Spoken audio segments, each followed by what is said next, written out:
بسم الله الرحمن الرحيم. مقعي هو أحمد سامي محمد. كسودو هذا عشرة سدحات عشرة ذي امتحانها PHP. عشر كان وحنوقع للدونا concatenation iyo waxyaabaha loo isticmaalo iyo faa'iidooyinka ay leedahay markii aad sameynayso website aad isticmaalayso PHP. waxaan qanahay marka cashirka cashir yar oo kooban laakiin macno fara badan xambaarsan ku soo dhawaada marka waxaan sameynaa marka hore sida caadiga ahayd waxaan qoranaa syntax-ka PHP da marka ugu horeyso waxaan qoraa calaamada lasdank kadibna waxaan leeyahay PHP kadibna waxaan soo xiraa PHP da waxaa waaye intaan dhexe ayaa waxaan ku qoranaa waxyaabaha aan rabo tusaale ahaan oo kale markii variable isticmaalayo PHP waxaa qasab ah in calaamada dollar sign-ka aad ka hormariso kadib waxaan leeyahay tusaale ahaan oo kale variable-ka koowaad waxaan ku keedinaa hello kadib waxaan leeyahay semicolon waxaan sameysanaa variable-ka labaad markaa kadib waxaan ku keedinaa sigana world waxaan leeyahay semicolon waxaan rabaa marka concatenation-ka faa'iidooyinka ay leedahay inaan arko waxaan sameynaa variable saddexaad kadib waxaan rabaa marka variable-kan inuu ii qaado qiimaha oo ii keediyo qiimaha a iyo b anigoo isticmaalaya concatenation waxay noqonaysaa marka kadib waxaan soo qaadanaa qiimihii koowaad oo a ah kadib waxaan raacsiinaa dot kadib waxaan leeyahay dollar sign b hadda markii aan rangareeyo wuxuu noqonaa browserka taga cashirkii saddexaad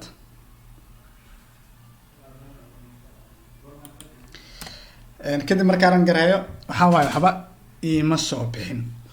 waxaan ka tegay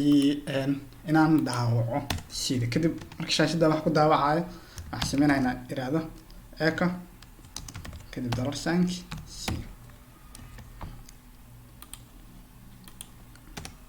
laakiin hadda hello world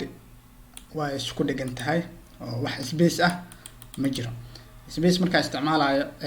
waxaan dhihi karaa dhowr siyaabo in halkan aan tago aan space raacsiiyo kadibna aan saan u tago oo saas ay noqoto ama in aan halkan space ka raacsiiyo space aan ku bilaabo world-ga oo aan sidaan dhaho kadibna sidaa ay igu shaqeyso waxaa kaloo oo sameyn karaa in halkan concatenation aan geliyo inaan dhaho space halkan aan geliyo kadibna dot aan interaacsiiyo sidaana ay igu shaqeyso iyadoo aan waxba iska bedelin oo sideeda concatenation-ka tan ugu fudud waa tan inta badan la isticmaalo waxaa kaloo anigoo concatenation isticmaalaya aan uga faa'iideysan karaa inaan dhaho tusaale ahaan oo kale haddii aan isticmaalo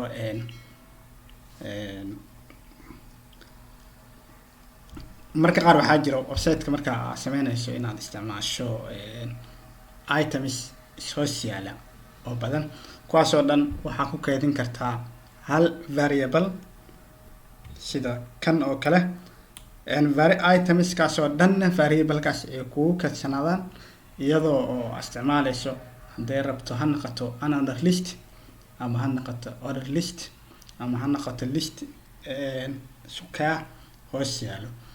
marka waxaa u sameynaa marka koowaad ciwaanka waxaan uga dhigaa header 1 waxaan uga dhigaa 1 kadib waxaan leeyahay luqaadka aan jeclahay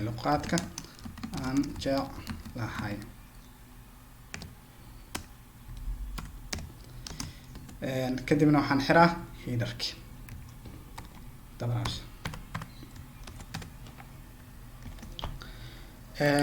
markaa kadib waxaan rabaa marka inaan isticmaalo waxaan hadda u isticmaalaa unordered list markaan sameynayo waxaan leeyahay ul kadibna waxaan soo xiraa unordered list halkan ayaan waxaan gelinaa marka listeeda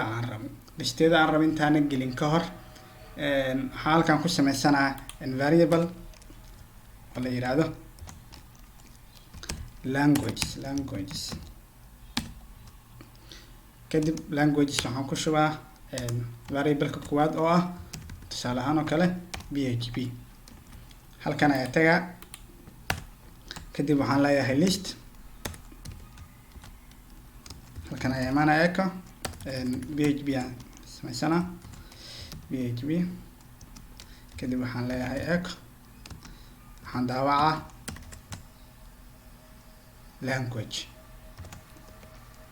languages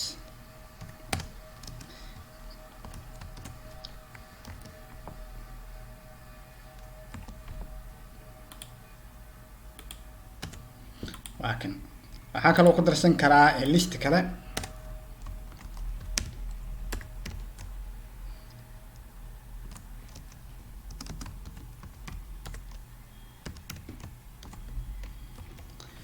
kadibna waxaan leeyahay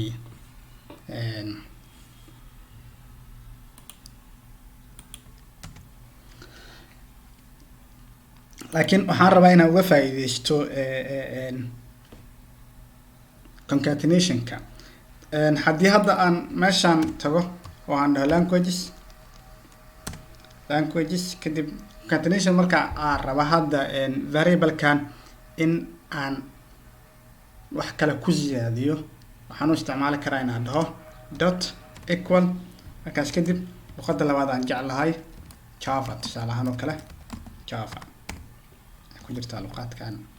ay kamid tahay luqadka aan aadka u jeclahay java. laakiin mushkiladda waxaa waaye isku qabtay labada xabo php iyo java space ma jiro. waxaan rabay qaybtan hoose inay timaado laakiin ma aysan imaan. sidee aan uga faa'iideysanaa marka hadda haddii aan space ku daro xataa oo aan dhaho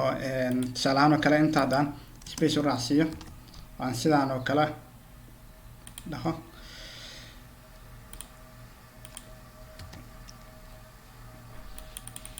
space aan raacay laakiin in halkan hoose ay timaado ayaan rabay laakiin ma aysan imaan. waxaan sameyn karaa in aan sidaan dhaho tusaale ahaan oo kale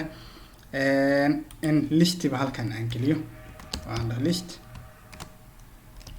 kadibna aan dhaho listigii aan xiro anigoo ka faa'iideysanaya concatenationka. kadib waxaan leeyahay halkan listigaan xiraa kadibna waxaan leeyahay hadda wuxuu ii sameynaa marka sidii aan rabay. waa kan waxaan u baahanahay in kanna aan listigaana aan iska tiro uma baahnin sidoo kale listigaana uma baahnin. waxaan ka faa'iideysanaa concatenationka. waxaan leeyahay marka waa kaa haddii aan doono inaan mid kale ku daro waxaan awoodaa inaan dhaho languages kadib waxaan leeyahay dot equal waxaan leeyahay list waxaan ku daraa tusaale ahaan oo kale javascript kadibna waxaan helaa listiga kadibna waxaan leeyahay semicolon.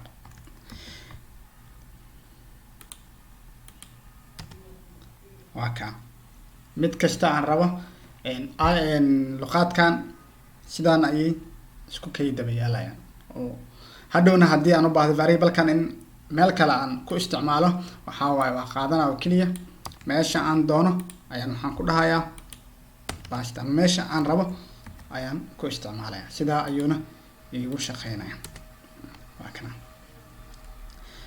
waxaa kaloo awoodaa inaan sameeyo anaa uga faa'iideysanayo concatenationka weli in order listigan aan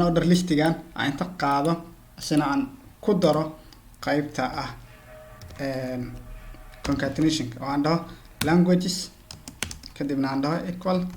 aan order listigaygaba aan halkan geliyo kadibna qaybtan aan dad raacsiiyo kadibna halkan aan tago oo aan dhaho languages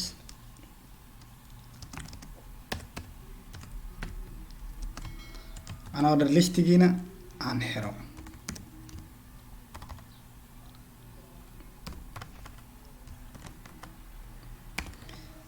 kana aan iska masaxo maba u baahniba.